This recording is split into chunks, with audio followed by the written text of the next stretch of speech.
Assalomu alaykum qarindoshlar, qanday ahvolinglar? Men Amerikadan doktor Mehmet deyman. Men bugun ba'zi qarindoshlarningki taklifiga asosan mushu sog'lom farzand to'g'risida e, tibbiy nuqtadan chiqib qisqacha bir leksiya so'zlab bermoqchi.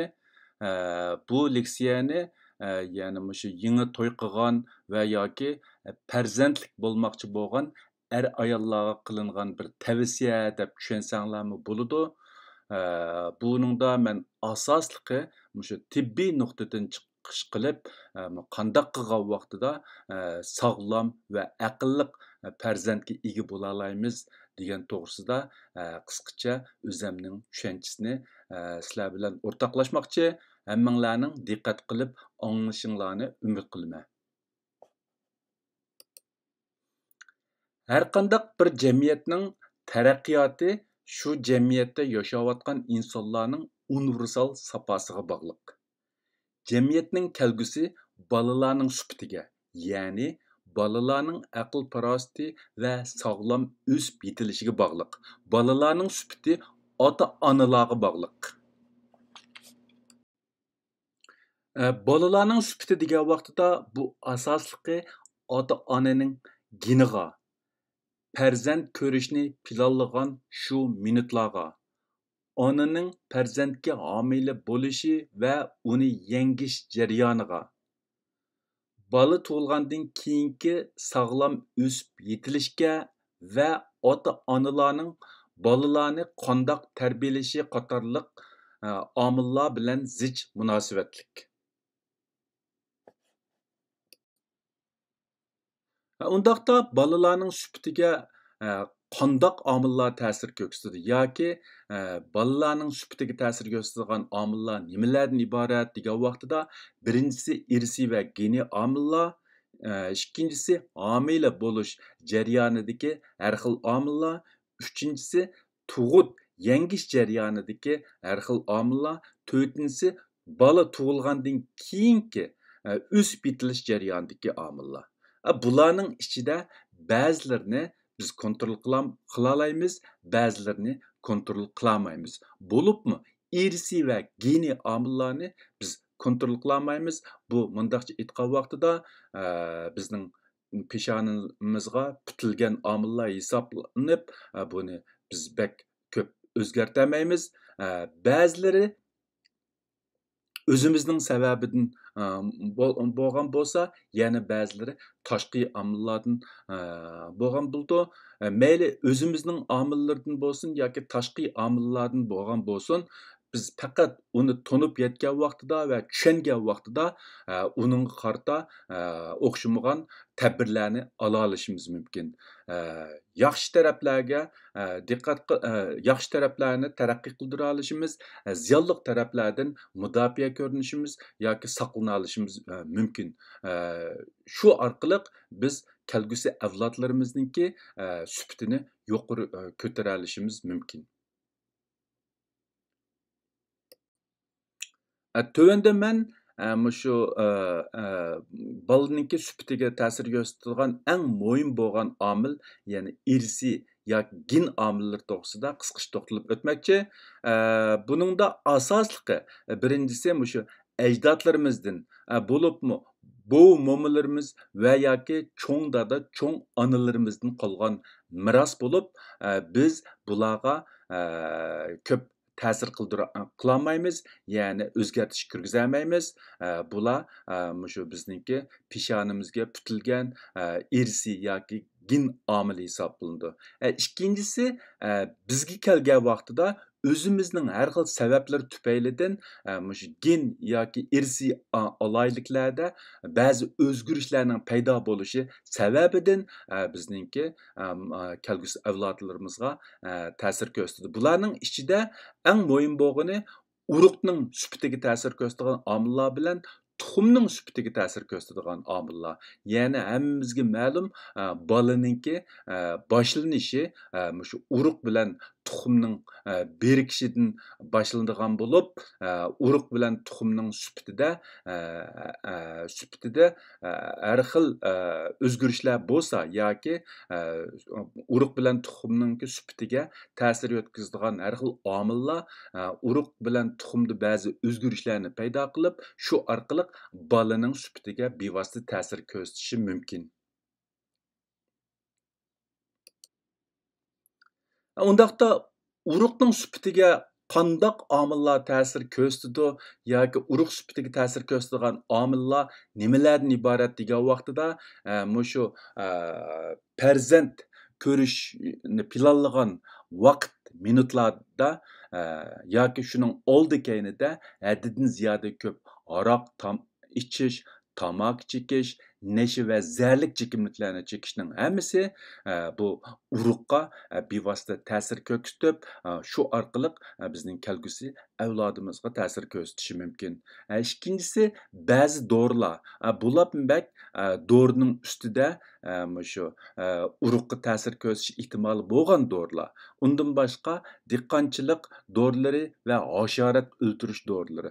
Bular bizningki terimiz orqali badanimizga singib kirib, shu urug'ning sufatiga ta'sir yetkazishi mumkin.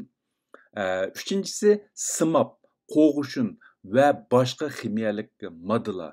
Bu moddalar bilan uchrashgan vaqtimizda bular bak shu terimizga bevosita uchrashgan vaqtida bu moddalar terimiz orqali badanimizga ta'sir ko'rsatib, urug'ning sufatiga ta'sir ko'rsatishi mumkin. Uchinchisi rentgen nuri, radioaktivlik nurlar.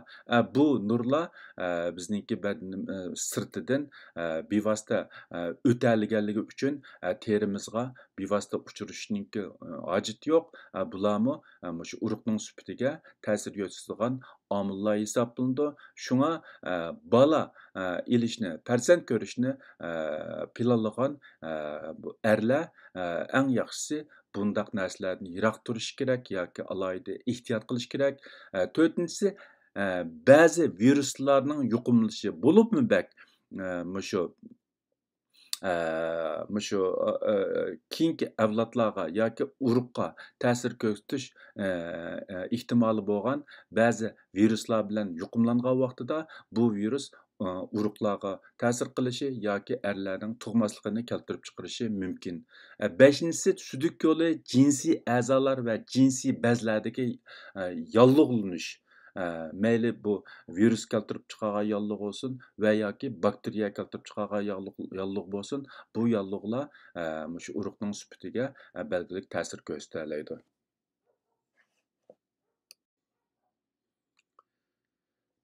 Ayollarning tuxum sufatiga ta'sir ko'rsatadigan omillar nimalardan iborat degan vaqtida birinchisi ayollarga nisbatan eng muhimi yosh. Ya'ni yoshning cho'ngishi bilan tuxumning sufati tuvallaydi. Bo'libmi 35-40 yoshdan oshgan vaqtida tuxumninki sufati tuvallab mangadigan bo'lib, yosh qancha cho'ng bo'lgan vaqtida homila bo'lgan bolaninki nisbatan aytgan vaqtida sufati tuvan bo'ladi. Ikkinchisi turmush odati va ruhiy kayfiyat. Turmush odati degan vaqtida yuqorida men erlarning urug'iga ta'sir qiladigan ba'zi yomon turmush odatlari, ya'ni zarlik chekimlik chekish degandek ba'zi turmush odatlarimi ayollarning tuxumiga ta'sir yetkazishi mumkin. Uningdan boshqa eng muhim bo'lgani ruhiy kayfiyat, ya'ni ruhiy jiddiychilik, ruhiy bisim deganlarmi ayollarningki tuxum chiqarishi va tuxum sufatiga ta'sir yetkazishi mumkin. Uchinchisi badandagi ba'zi hormonlar va hormon tangpungliklari. Bu jihatda shu ichki suyuqlik bo'limi ya ayollar bo'limida tafsiliy bo'limidagi doktorlar bilan tafsiliy ma'lumotga erishish mumkin. Shu badandagi ba'zi hormonlar yoki hormon tangpungligi buzilgan vaqtidami ayollarningki tuxum ajratib chiqarishi va tuxumning sufatiga ta'sir yetkazishi va shu orqali bolaning kelgusi bolaning sufatiga ta'sir yetkazishi mumkin. To'rtinchisi ba'zi kasalliklar bo'libmi das so'ngki ishidagi va jinsiy a'zolardagi yallig'lanish va boshqa ost xarakterlik kasalliklar. Beshinchisi, ba'zi dori va har xil zararlik moddalar. Bu moddalar bilan bevosita uchrashgan vaqtida bu moddalarni ter orqali badanga kirib tuxumga bevosita ta'sir ko'rsatishi va yoki ayollarniki hormon sistemasiga ta'sir ko'rsatib hormon tangpunligida o'zgarish paydo qilish orqali tuxumning sifatiga ta'sir yetkazishi mumkin. Oltinchisi, radioaktivlik nur. Bu mayli urug' bo'lsin, mayli tuxum bo'lsin yoki ayollarning homila mezgilida bo'libmi dastlabki mezgilida bolalarda shu gen o'zgartish paydo qilib g'alatilik paydo qiladigan muhim omillarniki birisi hisoblanadi. Shunga bu radioaktiv nurdan saqlanish shu sog'lom farzand ko'rish, ya'ni keyingi avlodlarning sifatiga ta'sir yetkazish, kapolat qilishda, keyingi avlodlarning sifatiga kapolat qilishda alohida muhim. Shunga bu radioaktiv nurdan cho'qim ehtiyot qilish kerak bo'libmi bak shu yangidan to'y qilgan farzand ko'rish oldida turganlar shu o'ziniki kelgusi farzandlarniki sifatiga kapolat qilish uchun buningdan yiroq turish kerak. Anandan keyin shu doktorxonada ishlatadigan rendigen degandek ashunday nurlar bilan amal bor oz uchrashish kerak.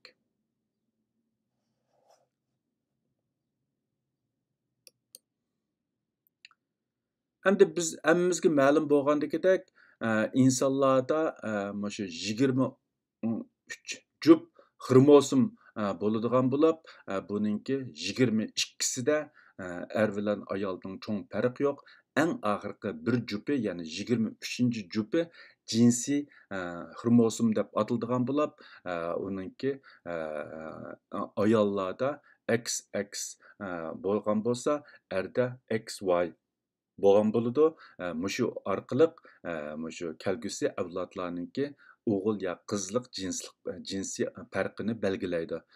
Anandan keyin bu gendagi ba'zi o'zgarish yoki ota bobolarimizni qolib qolgan ba'zi kasallik degan vaqtida bu kasalliklarningki joylashgan o'rni mushu 22 odatdagi xromosomda bo'lgan bo'lsa, bulardan paydo bo'lgan kasalliklarning ko'pinchisida jinsiy farq bo'lmaydi, ya'ni o'g'il yo qizda o'xshash bo'lishi mumkin. Agar bu kasalliklarni paydo qilgan shu gen 23-nomerlik irsiy xromosomda bo'lgan bo'lsa, ya'ni shu kasallik irsiy xromosomga joylashgan bo'lsa, bu vaqtida bu kasalliklarningki keyingi avlodlarda ifodalanishi shu qiz o'g'il orasida farq bo'ladi.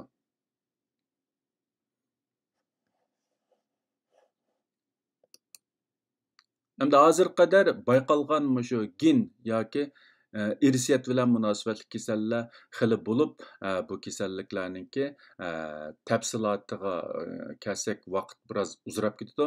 Men keyingi leksiyalarimda fursat topib qolsa, bu haqda ayrim tushuncha bersam bo'ldi. Hamda bu gen yoki irsiy aloyidliklar bilan munosabatli ba'zi kasalliklarga nisbatan hozir shu ayollarningki homila vaqtida bayqab saqaytish mumkin yoki bo'lmasa mush farzand ilishni planlayotgan vaqtda shu xromosomni tekshirish orqali, ya'ni er taraf va ayol tarafning xromosomini tekshirish orqali keyingi avlodlarda ma'lum bir kasallikning paydo bo'lish nisbatiniki qanchalik ekanligini oldin bilish mumkin. Agarda oilasida ig'ir tipdagi ba'zi irsiy kasalliklar bor qarindoshlar bo'lib qolsa, bola ilishdan burun bu vaqtda tekshirish ilib berib, o'zlarininki kelgusi avlodlarniki shu xil kasalga giribtor bo'lish nisbatining qanchalik ekanligini bilib baqsa bo'ldi va shu orqali shuning asosan ba'zi planlarni qilsa bo'ladi. Bolaninki sifatiga ta'sir yetkazadigan ikkinchi muhim omil homila bo'lish jarayonidagi omillar bo'lib, uning birinchisi homila bo'lgan dastlabki mezgilda virus bilan yuqumlanish. Ikkinchisi homila bo'lgan dastlabki mezgillarda qolaymagan dori ishlatish va yoki ximiyalik dorilar bilan uchrashish.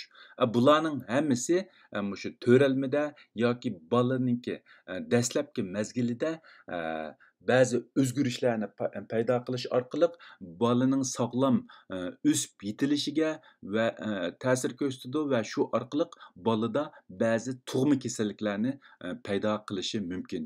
Shunga shu homila bo'lgan dastlabki mezgillarda ayollar cho'qim shu virus bilan yuqumlanishdan saqlanishi va har xil shu dora yoki zaharlik moddalar bilan uchrashish qilishdan alohida saqlanishi kerak. Uchinchisi radioaktivlik nur va yoki boshqa zaharlik moddalar bilan uchrashish. Bumu shu homila bo'lgan boshdan oxirgi 9 oy mezgilda bolaninki sog'lom o'sib yetilishiga alohida ta'sir ko'rsatadigan omillar bo'lib, ba'zi zaxmi ig'ir bo'lgan vaqtida bolada mangulik meyitlik paydo qilishi, ya'ni tug'ma kasalliklarni paydo qilib, keyingi hayotiga ig'ir ta'sir yetkazishi mumkin. To'rtinchisi ba'zi ig'ir kasalliklarga giribdor bo'lish. Bu kasalliklarninki tizimliklarimi ko'pincha shu ayollar doktorda bor, ig'roq bo'lib qolganini tekshirgandan keyin doktorlar ig'roq ayollarga alohida eskartish mumkin. Shunga amal bor shu sog'lom turish, har xil kasalliklarga yuqumlanib qolishdan alohida saqlanish kerak. Beshinchisi ig'ir darajada ro'y zaxma va ro'y besimga uchrash. Bularningmi hammasi shu bolaninki sufatiga ig'ir ta'sir yetkazadigan omillar bo'lib, shu ig'roq mezgilida amal bor ro'y jihatda rahat turish, o'zini bak jiddiylashtirib etmaslik, qayg'u hasratlik ishlar bilan uchrashmaslik yoki bo'lmasa amal bor shu jiddiychilik, qayg'u hasratdan o'zini yiroq turish. Bu bolalarninki kelgusi bolalarninki sufatiga kafolat qilishda nihoyatda muhim rol o'ynaydi.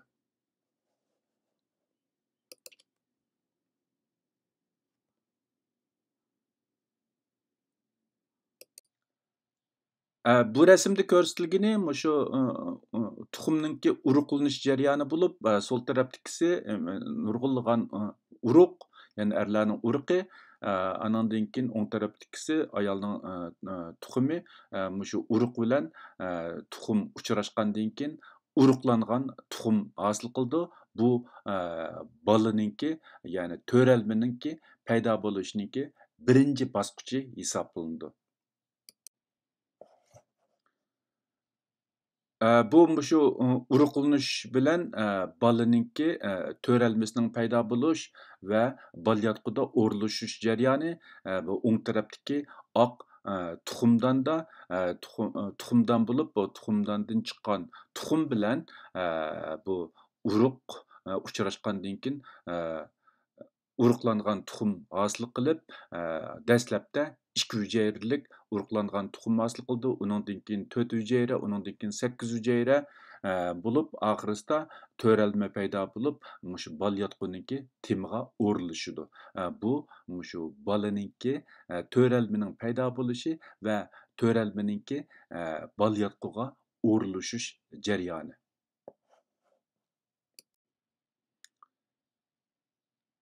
Bumu shu to'ralmaning paydo bo'lishi, ya'ni aslidagi uruqlangan tuxumdan to'ralmaga taraqqiy qilishi va to'ralmaninki bora-bora taraqqiy qilib, shu 40 haftalik to'liq o'sib yetilgan bolaga taraqqiy qilish jarayoni. Hamda shu bolalarninki sufatiga kafolat qilish uchun homila mezgillarda ayollar nimalarga diqqat qilish kerak degan vaqtida bu ayollarning diqqat qilishga tegishli ishlarni men tövəndikidek 5 tarafga yig'inchoqlab chiqdim. Albatta, diqqat qilishga tegishli ishlar yolg'iz bu 5 taraf bilanlarkin chekildim qolmaydi. Ya'ni konkret ahvollarga qarash kerak. men faqat bu yerda o'zim muhim deb qaragan 5 tarafni yig'inchoqlab chiqdim. Bu 5 tarafninki birinchisi e, e, amal bor kasal bo'lib qilishdan saqlanish. Bo'libmi virus bilan yuqumli qilishdan saqlanish kerak. Albatta hamma odamning kasal hech qanday bir odamning kasal bo'lg'isi yo'q. Biroq homila ayol bo'libmi bak dastlabki 3 oy ichida har qanday bir kasal giribtor bo'lib qolsa, u kasalliklar shu qo'saqdiki bolaniki sog'lom o'sib yetilishiga alohida ta'sir yetkazishi va bolaninki meyib tug'ilib qilishini keltirib chiqarishi mumkin. Shunga bu dastlabki 3 oy nihoyatda muhim bo'lib, alohida diqqat qilishga arziydi. Ikkinchisi normal turmush, o'rganish, xizmatni davom qilish bilan birga bak yerib charchab ketmaslik kerak. Ya'ni bizda shu ayollik ig'roq bo'lib qolgan vaqtida hech ish qilmay yotadigan ba'zi ahvollar mavjud. Bular bak oilasininki ahvoli, turmush ahvoli alohida yaxshilarda bu xil ahvol texmi ko'proq uchraydi. Biroq bolaning sog'lom bo'lishi uchun ig'roq bo'lib qolgan ayollar cho'qim normal turmush, o'rganish va xizmatni davomlashtirish. Agar xizmat qilmaydigan ayollar bo'lib qolsa, uyning ishlarini qilgandan boshqa shu muvaffaq harakatlarni qilib berish bolaninki sog'lom yetilishiga alohida foydali. Uchinchisi muvofiq badan chiniqtirish, bo'libmi yo'l yurish, suv uzish, yoga qatorliq harakatlar bilan shug'ullanib turish kerak. Bumi shu bolaniki sog'lom o'sib yetilishiga va oxirida tug'utning o'ngishli bo'lishiga alohida foydali. To'rtinchisi oziqlanishga bo'libmi tangpung oziqlanishga alohida diqqat qilish bilan birga badan ig'irligini muvofiq kontrol qilish, bak semirib ketishdan saqlanish kerak. Bak semirib ketgan vaqtida yoki badan ig'irligi bak ishib ketgan vaqtida balkim qo'saqdagi bola alohida yo'g'inab ketishi mumkin va shu sababdan tug'utda ba'zi qiyinchilik ahvollarni keltirib chiqarishi mumkin. Beshinchisi kayfiyatni yaxshi tutish, jiddiychilik va qayg'u hasrat paydo qiladigan xabar yoki kinolarni ko'rmaslik kerak.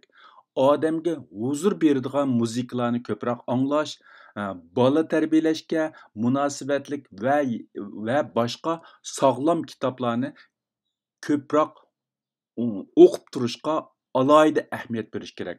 Bularning hammasi shu qo'saqdagi bolaniki sog'lom o'sib yetilishida alohida muhim rol o'ynaydi. Bola sufatiga ta'sir ko'rsatadigan tug'ut jarayonidagi omillar. Endi shu bola sufatiga ta'sir ko'rsatadigan shu tug'ut jarayonidagi omillar qandoq omillarni o'z ichiga oldi degan vaqtida birinchisi hammamizga ma'lum bo'lgandek bolaninki shu 40 haftalik homila vaqti to'shmay turib baldur tug'ruq qilish. Shu 36 haftadan burun tug'ruq qilishning hammasi baldur tug'ruq qilish bo'lib 30 hafta yoki 28 haftadan baldur tug'ilib qolgan bolalarniki salomatligi alohida ta'sirga uchraydi. Shunga amal bor shu homila jarayonini 38 haftadan oshirish va uningga kapolat qilish. Ikkinchisi homila vaqti bak uzrab ketish. Odatda shu homila vaqti, ayollarning homila vaqti 38 haftadan 42 haftagacha bo'lib, 42 haftadan ishib ketgan homila, uzrab ketgan homila bo'lib, odatda ko'pincha davlatlarda bundaq homilani doktorlar sun'iy holda oxirlashtirish ilib bordi.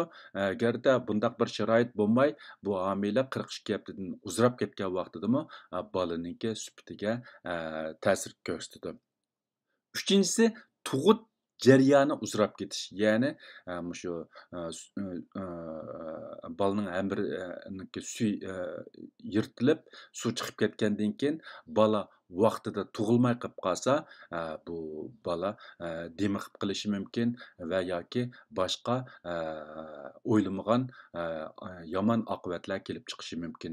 To'rtinchisi tug'ut jarayonidagi zaxmlanish. Ya'ni shu bulapmi bak shu tug'ut qiyinchilikqa bo'lgan vaqtida bolaninki bosh tarafidan tortadigan yoki put tarafidan tortadigan shundoq sabablar tufaylidan bola zaxmlanish. Beshinchisi tug'ut jarayonida o'ksiga yetishmaslik. Ya'ni bola shu shu tug'ut jarayoni uzrab ketishi va boshqa har xil sabablar tufaylidan bolaga oksigen yetishmaslik. Bu yengil bo'lgan vaqtida bolaning aql farosatiga ta'sir yetkazishi, ig'roq bo'lgan vaqtida tutqoqlik kasal paydo qilishi va yoki palaj qilib qo'yishi mumkin. Bu xil jarayonlar bu tug'ut jarayonida shakllangan bu zaxmlar ba'zida qisqa vaqt ichida ifodalanib chiqmaydi. Ya'ni bola 1-2 yoshga kirgandan keyin anandan keyin bilgili bo'lishi mumkin. Ko'p ba'zilar hatto bu sababni tug'ut jarayonida bo'lgan shu zaxmlar bilan bog'lashimi qiyin. yoki bo'lmasa agarda ayni vaqtida doktor shu jihatda ogohlantirish bermagan bo'lsa, ota-ona buniki nima sababdan shundoq bo'lganligini mangu bilamasligi mumkin. Shunga bularninki hammasi shu bizningki amalba diqqat qilishimizga arziydigan va kelgusi avlodlarimizningki sufatiga alohida ta'sir ko'rsatadigan omillar bo'lib, buni ba'zilarini biz bilmaslikdan shu savalliklarni o'tkazishimiz mumkin. Agar bizni bilsak, amalba diqqat qilishimiz va ba'zi yomon oqibatlarniki kelib chiqishining oldini ola olishimiz mumkin. Hamda eng oxirida bola sufatiga ta'sir ko'rsatadigan shu tug'ilgandan keyingi omillar bu ayrim bir cho'ng bir tema bo'lib, bu vaqtda men kelgusida o'xshamagan temalarga bo'lib ba'zi qisqa leksiyalarni so'zlashim mumkin. Bugun so'zlamoqchi bo'lgan leksiyani asosli mishada oxirlashtirmoqchi. Bu leksiyaninki asosliq maqsadi shu men yuqorida deb o'tgandagidek shu farzand ko'rish plani bo'lgan qarindoshlarga oz to'la bir taklif foydasi bo'larmikin degan maqsad qilingan bo'lib, buningda hamda shu kelgusi farzandlarimizningki sufatiga kafolat qilish va yoki sufatini yuqori ko'tarishda alohida diqqat qiladigan ba'zi ahvollar o'tirg'a qo'yilgan. Keyin yana munosabatlik temalarda men ayrim qisqa leksiyalarni so'zlab o'tishim mumkin. Xulosa. Birinchi, yuqorqi omillar faqat bola sufatiga ta'sir ko'rsatish ehtimoli bo'lgan omillar bo'lib, ularning ba'zilarining bola sufatiga ko'rsatgan ta'siri ig'ir bo'lishi, ko'zga ko'rinarli darajada aniq bo'lishi mumkin. Ba'zilarining bola sufatiga ko'rsatgan ta'siri uncha aniq va ro'shan bo'lmasligi mumkin. Ikkinchi, biz normalda bolalarimizning aql farosatiga, ularning o'zimizning kichik vaqtimizga va yoki atrofimizdagi boshqa bolalarga silishtirish orqali baho berishga odatlanganligimiz uchun ba'zi omillarning bolalarimizning aql farosatiga ta'sir ko'rsatgan yoki ko'rsatmaganligini mangu farq etolmasligimiz mumkin. Yana mundaqcha aytgan vaqtida bizga nisbatan aniq bir silishtirma ta'sir bo'lmaganligi, ya'ni ta'sir ko'rsatganda qanday bo'ladiganligi, ta'sir ko'rsatmaganda qanday bo'ladiganligiga nisbatan aniq bir silishtirma bo'lmaganligi uchun biz ba'zi omillarningki bolalarimizga ta'sir qilgan yoki qilmaganligini mangu bilmasligimiz mumkin. Uchinchi, yuqorqi omillarning bola sufatiga ko'rsatgan ta'siri ko'pincha holda mangulik bo'lib, ularning ba'zilarini keyniga yondirish va yoki saqaytib davolash hozircha asosan mumkin emas. Ya'ni bu omillar bolada belgilik zaxmi paydo qilgan vaqtida yoki bolaning sufatiga ta'sir yetkazib, ma'lum jihatdan zaxmi paydo qilgan vaqtida yoki aql farosatiga ta'sir ko'rsatgan vaqtida yoki sog'lom o'sib yetilishga ta'sir yetkazgan vaqtida bu xil zaxmlar ko'pincha holda mangulik bo'lib, uni keyin asliga qaytarish yoki saqaytib davolash asosan mumkin emas. Shunglashqa, 4-chi, diqqat qilishga tegishli ishlarga amal bor diqqat qilishimiz, saqlanishga tegishli ziyonli omillardan amal bor saqlanishimiz bolamizning sufatiga eng yuqori darajada kafolat qilishimiz kerak. Bugun so'zlamoqchi bo'lgan bu leksiyani mishada oxirlashtirmoqchi. Agar qarindoshlarningki bu haqda so'raydigan savollari bo'lib qolsa, menga ayrim yo'llasanglarmi bo'ldi va yoki mushu videoning oxirida qoldirib qo'ysanglarmi bo'ldi. Endi bu texmi ko'p qarindoshlarningki bu videoda so'zlangan leksiyadan foydalanish uchun qarindoshlarningki bu videoni ko'plab taqib qo'yishini so'rayman. Ko'rishguncha omon bo'linglar, xayr xo'sh, Xudoga omonat.